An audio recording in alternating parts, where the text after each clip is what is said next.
Play intervention for dementia emerged from the Strategies and Skills Learning and Development model developed by Professor Sang at the University of Toronto. It initially began in 2013 in Toronto and has been a really unique collaboration between the Yee Hong Centre for Geriatric Care and the University of Toronto, in that it's really great for direct practitioners who work frontline in healthcare settings to engage with their clients on a really meaningful level. We have observed a wide range of benefits or changes in the PID program. And for someone who's new to this, it can be quite overwhelming or confusing. To help practitioners, family members and caregivers, we try to build a simple conceptual framework for understanding the different domains of change that we are observing in the PID program. What we're trying to do is to not superimpose the SSLD conceptual framework onto what people are observing. We're actually doing it the other way around. We let practitioners or team members of the PID program report to us what they have observed and what are the changes that they have noticed. And when we have got all this information, our research team has looked at the data and tried to organize them into what we now call functional domains. In dementia care, most professional colleagues and sometimes family members and caregivers as well tend to pay more attention to the cognitive abilities, like remembering things, remembering names, counting, like doing sums and maybe subtraction even, and also we pay a lot of attention to the reasoning skills, like conceptualizing, classifying, sorting, things like that, and the use of language. Can people talk coherently, use language in a communicative manner? So those are the things that people pay attention to. And obviously, the cognitive domain is also one of the key domains in SSLD conceptualization. I am very happy that Dr. Sang, with the University of Toronto and Ontario Trillium Project, has found a way and backed the way to help geriatric patients wake up their brain. Sometimes we need stimulation. Someone lying in bed all day is not being stimulated. There has to be interaction with other people. Another area that is visible to caregivers is what we call the physical signs.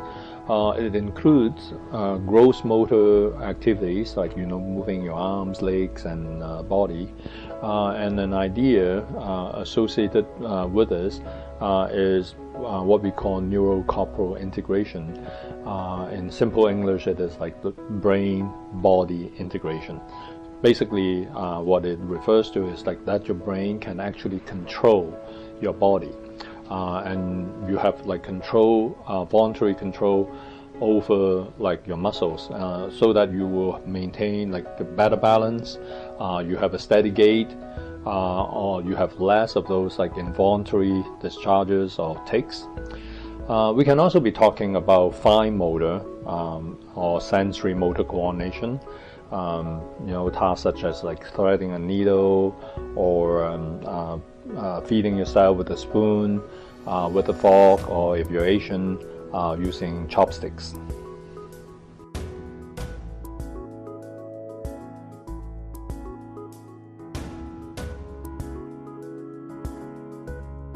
I believe that this program is beneficial because it helps older people with dementia be more active and also help with their brain stimulation and help with their fine and gross motor skills.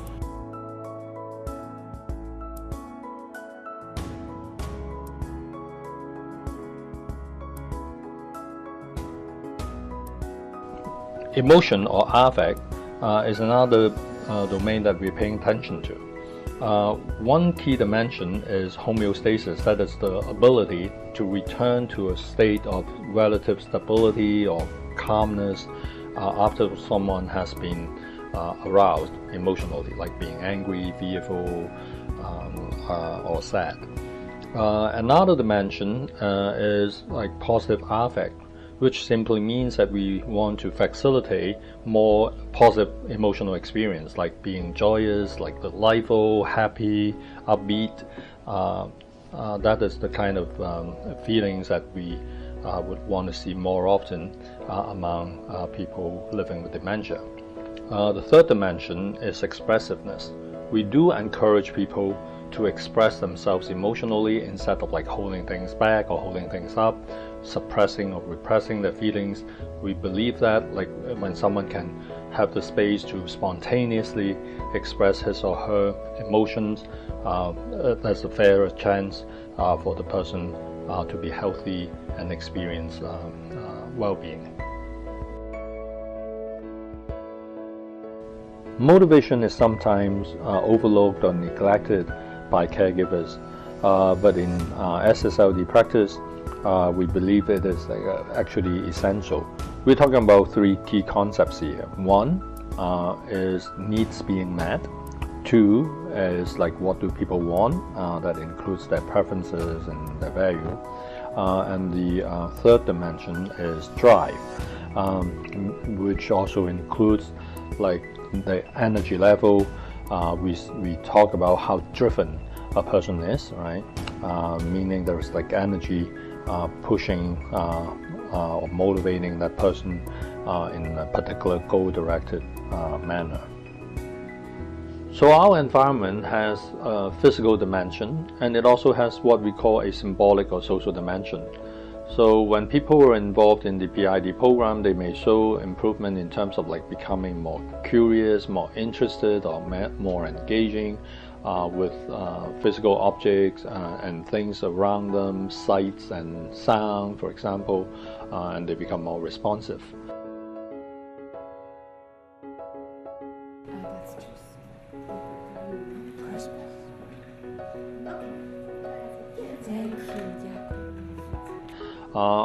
On the symbolic or social plane, people can become like more engaging in an interpersonal context, and they become more responsive to people. They can also synchronize with other people better or communicate more effectively, and may become more active in initiating and maintaining interpersonal relationships. And another dimension that we want to emphasize is that people with dementia are actually citizens or members of the community, and for them to be able to participate in a social capacity or take on social roles or to adapt to like social patterns and play their own role is a very positive thing. And another positive thing that we sometimes observe among people in the PID program is that they try to help each other out. Members who maybe, say for example, passing on objects to other members or helping other members in solving problems or like performing a task. Behavior, in a way, is in everything that we are observing or analyzing.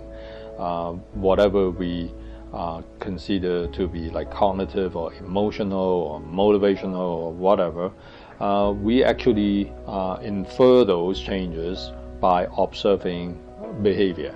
So we infer that people are happy or sad by looking at their facial expression, their postures, and what they say. Similarly, when we infer something as cognitive, we are actually looking at people, answering questions, solving puzzles, or like doing sums.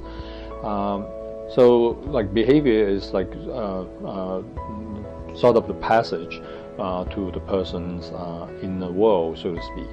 But then in the PID program, we also want to emphasize two aspects of behavioral change. One is what we call the expansion of repertoire of effective strategies and skills. So people are learning to do things, learning new skills, doing things differently, finding ways to solve problems or address issues.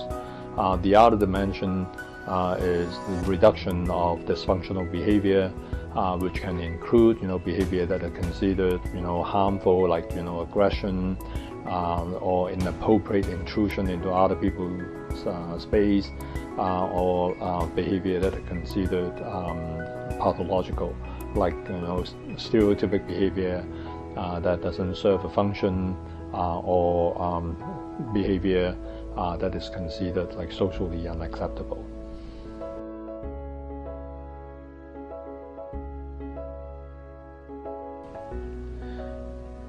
Now we come to talk about things holistically. Well, many professional practitioners and caregivers, family members, and sometimes our clients themselves prefer to speak in a holistic language, and they talk about, the totality of their being. They refer to a sense of self or selfhood or personhood, and very often we find people asserting themselves using the subject noun I, and asserting their decisions, value, preference, choice, and we believe it is important for us to not only recognize but also respect and enhance, our clients' autonomy, agency, generativity, and creativity. For some of our clients, and sometimes like family members too, will be talking to us about transcendence, spiritual meaning, or existential meaning, or existential quest. Some of us will also be paying attention to things like aesthetics and creativity as well. All these can be relevant and valuable to our clients, and we just try to understand them by sometimes operationalizing them into the 6 analytic domains within the SSLD model. That usually will help us appreciate or understand this holistic experience better. I wanted to comment on 2 aspects of the program. The first I would label, because I grew up in the age of Carl Rogers, unconditional positive regard.